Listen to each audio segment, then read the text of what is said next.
അങ്ങനെ നമ്മൾ കുട്ടിക്കാനത്തോടെ നല്ല പച്ചപ്പുള്ള തേയിലയൊക്കെ കണ്ടു വന്നപ്പോഴാണ് നമ്മുടെ കുട്ടിക്കാനത്തിലെ നമ്മുടെ പരുന്തംപാറ കാണുന്നത്. പിന്നെ നമ്മൾ നേരെ ഒന്നും നോക്കിയില്ല, നേരെ പരുന്തംപാറയിലോട്ട് പോയി. അങ്ങനെ നമ്മൾ പരുന്തംപാറ എത്തിയിട്ടുണ്ട്. നമ്മൾ സ്പോട്ട് കാണാൻ പോവുകയാണ്. എന്നാ ഓക്കെ, പരുന്തംപാറ കാണാൻ പോവാം. ഓക്കെ, എന്താണ് നിങ്ങൾക്ക് പറയാനുള്ളത്?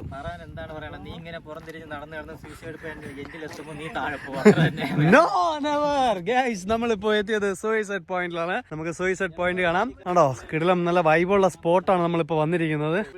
താഴെ റിസോർട്ടാണ് കേട്ടോ. അപ്പൊ സൂയിസൈഡ് പോയിന്റ് നമുക്ക് കാണാം. ഇതാണ് പരുന്തംപാറ, നമ്മളെ കുട്ടിക്കാനം പരുന്തംപാറയിലെ സൂയിസൈഡ് പോയിന്റ് ആണ്. സൂയിസൈഡ് പോയിന്റിലേക്ക് വരാനായിട്ട് 20 രൂപ ഫീസ് നൽകണം. അത് നമുക്കല്ല, നമ്മൾ ഏത് വാഹനത്തിലാണ് വരുന്നത് അതിന്റെ റേറ്റ് വെച്ചിട്ടാണ് നമ്മൾ അടയ്ക്കാനുള്ളത്. എന്തായാലും ഇവിടെ സീസൺ ടൈമിൽ വരുമ്പോൾ നല്ല തിരക്കുണ്ട്. നമ്മൾ സീസൺ ടൈമിലല്ല വന്നത്, അതാണ് നല്ല തിരക്ക് കുറവ്. എന്തായാലും നല്ല കിടില സ്പോട്ട് തന്നെയാണ് നമ്മുടെ പരുന്തംപാറ. ഒരുപാട് കടകളൊക്കെ ഉണ്ട്. അപ്പൊ നല്ല തിരക്കുള്ള സ്പോട്ട് തന്നെയാണ്. പക്ഷെ നമ്മൾ വന്നത് സീസൺ ടൈം അല്ലാത്തത് കൊണ്ട് ഒട്ടും തിരക്കില്ല കേട്ടോ. അപ്പൊ എന്തായാലും നിങ്ങൾ കുട്ടിക്കാനം വഴി പോകുന്നവര് ഉറപ്പായിട്ടും പരുന്തംപാറ കൂടെ പോയി കാണുക. പരുന്തംപാറ കണ്ട് ഇറങ്ങുകയാണ് അല്ലേ? പരുന്തിനെ മാത്രം കാണാൻ പറ്റില്ല.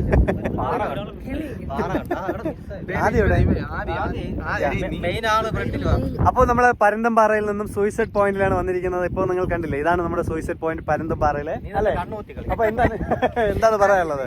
സൂയിസൈഡ് പോയിന്റിനെ കുറിച്ച് എന്താണ് പറയാനുള്ളത്? പറയൂ. നല്ല പാറയാണ്. തോടൊക്കെ ഉണ്ട്, തോടുണ്ട്, കനാലുണ്ട്. വേറെ എന്താണ് പറയാനുള്ളത്? നിന്റെ ആഗ്രഹം പറയും. ഇല്ല, ഓക്കെ. അപ്പൊ എന്തായാലും നമ്മുടെ ഈ കുഞ്ഞു വീഡിയോ ഇവിടെ വൈൻഡപ്പ് ചെയ്യാണ്. ഷോക്ക് ഫാമിലി ഇനിയൊരു പുതിയൊരു വീഡിയോ വരുന്നവരെ